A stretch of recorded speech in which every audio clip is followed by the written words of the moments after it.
আসসালামু আলাইকুম। বরাবর মতো আজকে একটা ভিডিও নিয়ে আসলাম ইঞ্জিনিয়ার সাইফুল দুবাই থেকে।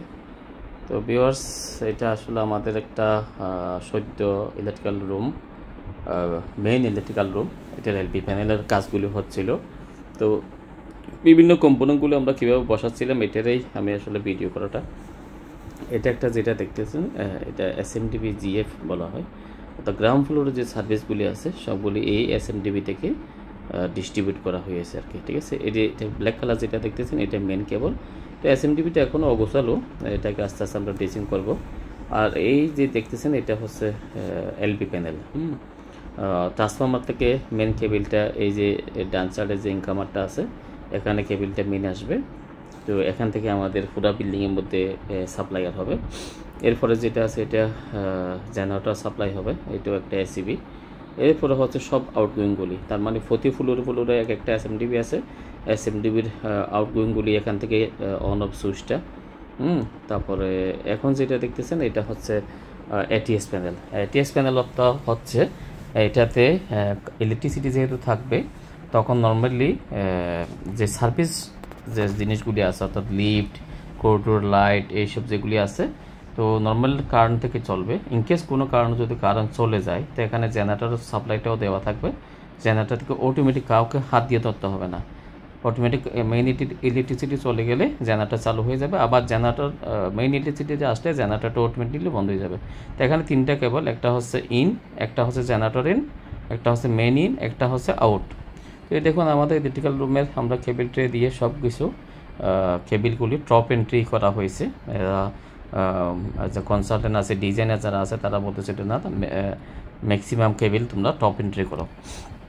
তো এখানে এই যে আমাদের ইলেকট্রিক্যাল রুমটাকে আমরা আসলে চেষ্টা করছি যতটুকু সুন্দর হয় সাজানোর জন্য। তো এখানে এটা 90 সেন্টি 90 সেন্টি কেবিল ট্রে।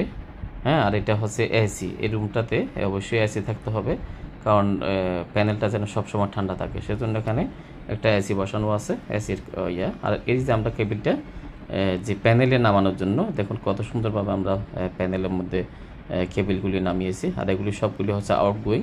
হ্যাঁ, আউটগোয়িংয়ের যে মেইন সুইচটা আছে, তো আউটগোয়িংয়ের প্রতিটি প্যানেল, এই প্যানেলটাকে আসলে বলা হয় ফোম 4 প্যানেল। হ্যাঁ, এটাকে ফোম 4 প্যানেল বলা হয়।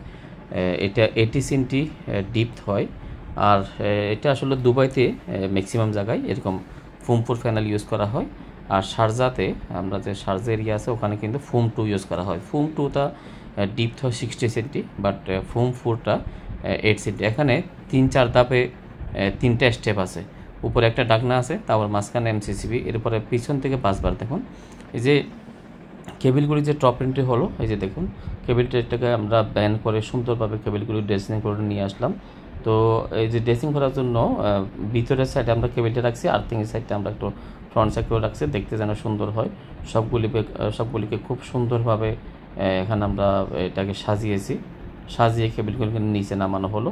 নামানোর পরে এটা সোজা আনা হয় না, এই জন্য এখানে যে দুবাই গভর্নমেন্ট থেকে বলা হয় যে মেনটেন্স করার জন্য একটু স্পেস রাখার জন্য, সেই জন্য আমরা কেবিলগুলি উপর থেকে যদিও সোজা আসলে আমরা সাইড করে নিলাম, সাইড করে নিয়ে মাঝখানে জায়গাটা রাখলাম। আর এখানে দেখুন কেবিলগুলি প্রতিটি যে এমসিসিবি আছে ওটার মধ্যে 5 বারগুলি পিছন থেকে দেওয়া আছে। আমরা কেবিলগুলি ব্যাক এন্ট্রি করে কেবিলে ঢুকাই নিলাম। আর এটা হচ্ছে এটা ইএলএসআরএমের কয়েল বলা হয়। কোনো কারণে যদি এই এমসিসিটিভি থেকে লিকেজ হয় বা শর্ট হয় বা কোনো প্রবলেম হয় বা ওভার কারেন্ট যায়, এই এমসিসিটিভিকে ও টিপ করাই দেবে। ঠিক আছে, আর এই যেগুলি হচ্ছে আমাদের আর্থিং বার। প্রতিটি কেবল থেকে যে আর্থিংগুলি আসছে আমরা একটা সাইড দিয়ে একদম সুন্দরভাবে ড্রেসিং করে নিয়ে আসলাম।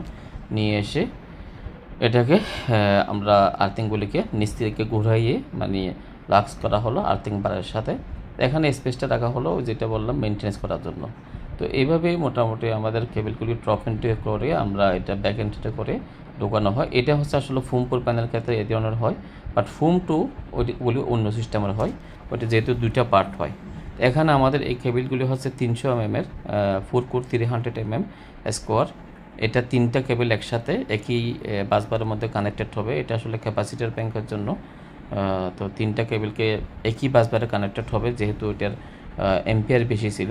তো ইনস্টেড অফ 300 এটা অ্যাকচুয়ালি 600 আসার কথা ছিল, বাট দুবাইতে 600টা তেমন একটা ইউজ করা হয় না, যেহেতু এটা অনেক হার্ড কেবল, সেই জন্য 300কে 3 রান ব্যবহার করা হয়েছে। এটা আমাদের ডিবি এলএল ল্যান্ড লোডের ডিবি, এটা এখন আমরা ড্রেসিং করি নাই, এটাকে ইয়ে করা অবস্থা, অগোছল অবস্থা আছে, এটাকে আমরা ড্রেসিং করবো। এটার এই ডিবিটার শিডিউলটা যেটা লোড শিডিউল বলা হয়, ঠিক আছে। তো ডিবির লোড শিডিউল যারা বুঝবেন তারাই বলতে পারবেন যে কীভাবে শিডিউল দেখে ডিবিটা ড্রেসিং করতে হয়। ইনশাল্লাহ আমি ফিউচারে দেখি কোনো একটা সুযোগ পাইলে শিডিউল দেখে কীভাবে ডিবি ড্রেসিং করতে হয় সেটা সুযোগ পাইলে ইনশাল্লাহ বোঝাবো। আসলে সময় পাই না, পুরোটা দিন কাজে ব্যস্ত থাকি, মাঝখানের সময় সুযোগ হলে একটু করে আপনাদের জন্য ভিডিও করে নিয়ে আসি। আমার উদ্দেশ্য হচ্ছে আমাদের কাজগুলি আমরা কীভাবে সাইডের মধ্যে প্র্যাকটিক্যালি করি সেগুলি আপনাদেরকে দেখানো, এটাই হচ্ছে আমার উদ্দেশ্য। আমি কোনো ভিউয়ার্স বা আমি কোনো টাকা পয়সা কামাই ইউটিউব থেকে এই ধরনের কিছু না, এগুলি আসলে আমি দেখিও না, ইয়েও করি না। আমি শুধুমাত্র আপনাদেরকে বোঝানোর জন্য, শেখার জন্য কাজগুলি, হ্যাঁ, এই জন্য আমার ভিডিও করা। তো এটা হচ্ছে ক্যাপাসিটার ব্যাংক ভিউয়ার্স। ক্যাপাসিটার ব্যাংকটাতে 300-এর 3টা কেবল যে ইনলেট হলো, এটাকে আমরা এখনও টার্মিনেশন করে নেই, এটাকে সিলতে হবে, সিলে পরে আমরা